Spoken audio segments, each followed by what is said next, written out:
हथियारों के मामले में इजरायल को दुनिया का एक बहुत ताकतवर मुल्क माना जाता है। इजरायल का एरो एयर डिफेंस इतना ताकतवर है कि इजरायल दावा करता है कि अगर 2000 किलोमीटर दूर से भी कोई मिसाइल इजरायल की तरफ लॉन्च होती है तो मिसाइल लॉन्च होते ही इजरायल का एयर डिफेंस सिस्टम एक्टिव हो जाता है। जब तक इजरायल अपनी एयरफोर्स के माध्यम से गाजा पट्टी पर बमबार्डिंग करता रहा, तब तक इजरायल के सैनिकों के मारे जाने की संख्या का आंकड़ा लगभग स्थिर रहा। लेकिन जैसे ही इजरायल ने अपना ग्राउंड ऑपरेशन शुरू किया, इजरायल के सैनिकों की मौतों की संख्या लगातार बढ़ती गई।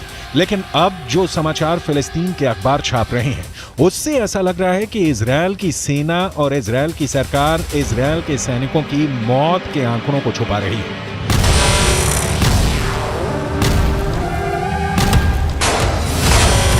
फिलिस्तीन क्रॉनिकल नाम के एक अखबार ने इजरायल के मिलिट्री सिमेट्री यानी इजरायल के सैन्य कब्रिस्तान यानी वो जगह जहां पर इजरायल के सैनिकों को दफन किया जाता है, उस जगह के डायरेक्टर डेविड वार्नर बरूच का एक इंटरव्यू छपा है। इस इंटरव्यू में इजरायल की मिलिट्री सिमेट्री के डायरेक्टर डेविड वार्नर ने कहा है कि इजरायल के अंदर हर घंटे एक इजरायली सैनिक का शव कब्रिस्तान में दफन होने के लिए आ रहा है। इस इंटरव्यू को फिलिस्तीन के अरब देशों के अखबारों ने हाथों हाथ लिया और यह दावा किया कि इजरायल के सैनिकों की मौत का आंकड़ा आधिकारिक आंकड़े से कहीं ज्यादा है। जेरूसलम के पश्चिमी इलाके में माउंट हर्जल कब्रिस्तान है और यहां पर इजरायल की सेना में काम करने वाले सैनिकों को दफनाया जाता है। मिडल ईस्ट मॉनिटर नाम की एक और न्यूज वेबसाइट में इस कब्रिस्तान के डायरेक्टर डेविड ओरेन का बयान छपा है। पिछले 48 घंटे में 50 इजरायली सैनिकों को दफनाया गया है। ये चौंका देने वाली बात है क्योंकि इजरायल ने दावा किया है कि 7 अक्टूबर से अब तक इजरायल के करीब 400 सैनिक मारे गए हैं। इनमें से करीब 80 सैनिक गाजा के ग्राउंड ऑपरेशन में मारे गए हैं। करीब 10 सैनिक लेबनान के बॉर्डर पर हिजबुल्लाह से लड़ते हुए मारे गए हैं और 300 से ज्यादा सैनिक 7 अक्टूबर और उसके बाद एक हफ्ते तक इजरायल के अंदर हमास के आतंकवादियों से सीधे लड़ते हुए मारे गए हैं।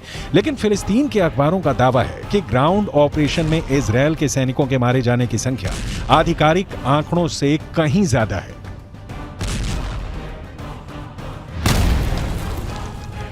अगर इजरायल के मिलिट्री सिमेट्री यानी सैन्य कब्रिस्तान के डायरेक्टर डेविड वारेन के आंकड़ों को सही माने और इस हिसाब से अनुमान लगाएं कि हर घंटे में एक सैनिक की मौत हो रही है, तो इजरायल के ग्राउंड ऑपरेशन को लगभग 30 दिन हो चुके हैं। एक दिन में 24 घंटे होते हैं, यानी 30 दिन में 720 घंटे होते हैं। अगर इजरायल के सैन्य कब्रिस्तान के डायरेक्टर के मुताबिक हर घंटे में एक सैनिक की मौत हो रही है, तो इसका मतलब यह है कि अब तक ग्राउंड ऑपरेशन से 30 दिनों में 720 सैनिकों की मौत हो चुकी है। यह सिर्फ एक अनुमान है, इसकी पुष्टि नहीं की जा सकती है। इतना ही नहीं, हिजबुल्लाह ये दावा करता है कि लेबनान के बॉर्डर पर जो जंग चल रही है उसमें हिजबुल्लाह के 80 लड़ाके मारे गए हैं, जबकि इजरायल के करीब 10 सैनिक मारे गए हैं। जबकि हिजबुल्लाह को सपोर्ट करने वाले देश ईरान के सर्वोच्च नेता खामनेई भी ये बयान जारी कर चुके हैं। इजरायल के ज्यादा सैनिक मारे गए हैं, लेकिन इजरायल आंकड़ों को छुपा रहा है। अब ऐसे में सवाल ये उठता है कि क्या वाकई में इजरायल की सेना अपने मारे गए सैनिकों के आंकड़ों को छुपा रही है? इजरायल की सेना प्रोपेगेंडा वॉर में हमेशा सबसे आगे रहती है और आज भी इजरायल और हमास के युद्ध में अगर देखा जाए तो हमास के पक्ष में बात करने वाले गाजा पट्टी के फिलिस्तीनी पत्रकारों की हालत बहुत ज्यादा खराब है। गाजा पट्टी के अंदर लगातार हुई बमबारी में अब तक करीब 45 पत्रकार मारे जा चुके हैं जो फिलिस्तीन के मुद्दे को कवर कर रहे थे। अब ऐसी स्थिति में गाजा के संचार तंत्र पर इजरायल का 75% कब्जा है और इजरायल जो चाहता है वही सूचना गाजा से बाहर निकलती है, क्योंकि गाजा के अंदर इजरायल की सेना अपनी पकड़ को मजबूत कर रही है।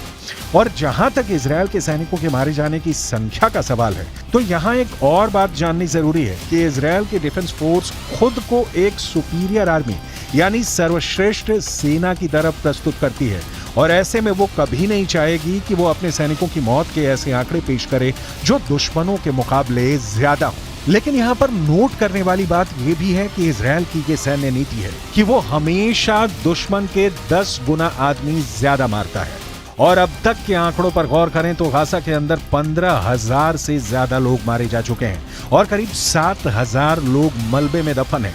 इनमें से मारे गए बच्चों की संख्या तो करीब 7,000 हो चुकी है। यानी गाजा में एक बहुत बड़ा नरसंहार हो रहा है। लेकिन उसके बाद भी अमेरिका के नेशनल सिक्योरिटी काउंसिल के प्रवक्ता जॉन किर्बी ने पत्रकारों के सामने एक प्रेस कॉन्फ्रेंस में यह कहा है कि गाजा पट्टी में कोई नरसंहार नहीं हो रहा है। ये पूरा बयान आपको सुनाएंगे और इसके आगे आपको ये भी बताएंगे कि कैसे जॉर्डन भी गाजा पट्टी के जख्मों पर नमक छिड़क रहा है। लेकिन सबसे पहले अमेरिका के उस पाखंड के बारे में बताना जरूरी है जो बिल्कुल साफ नजर आ रहा है। यूक्रेन और रूस के युद्ध में जब पुतिन की मिसाइल यूक्रेन पर कहर बनकर टूट रही थी और करीब 1,000 यूक्रेनी बच्चे हताहत हुए थे, तब अमेरिका ने यह कहना शुरू कर दिया था कि पुतिन नरसंहार कर रहे हैं। लेकिन गाजा पट्टी के अंदर हजारों मौतों के बाद भी अमेरिका इसे नरसंहार नहीं मान रहा है। यह अमेरिका के दोहरे मापदंडों का बुक टेक्स्ट एग्जाम्पल है।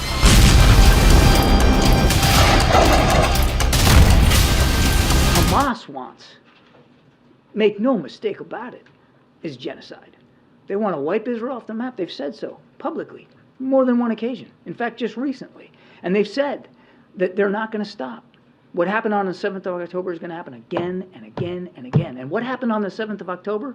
Murder, slaughter of innocent people in their homes or at a music festival. That's genocidal intention.